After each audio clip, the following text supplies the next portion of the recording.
सगळं उत्तम होईल.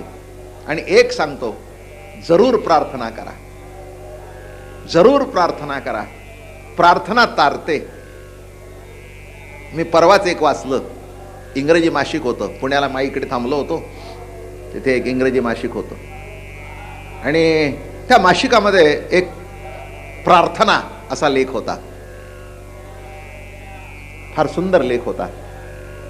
आणि लॉस एंजेलिसमध्ये संशोधन झालं याच्यावर.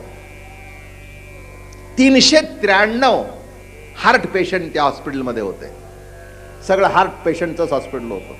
393 हार्ट पेशंट होते. मग तिथला जो प्रमुख होता त्याला प्रार्थनेवर विश्वास होता. अलीकडचीच गोष्ट आहे.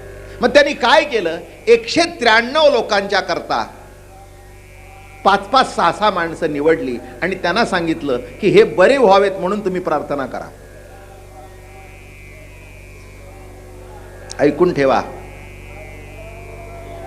बरे व्हावेत म्हणून प्रार्थना करा. आणि त्यांनी असं लिहिलंय की 2 महिन्यामध्ये संशोधनाचं उत्तर असं आलं की ज्यांच्याकरता प्रार्थना केली नाही त्यांना 12 गोळ्या द्याव्या लागत होत्या आणि ज्यांच्याकरता प्रार्थना केली गेली ते फक्त 2 गोळ्यावर आले. त्यांना ऑपरेशन सुद्धा लागलं नाही. बघा काय प्रार्थना आहे, काय प्रार्थनेची ताकद आहे.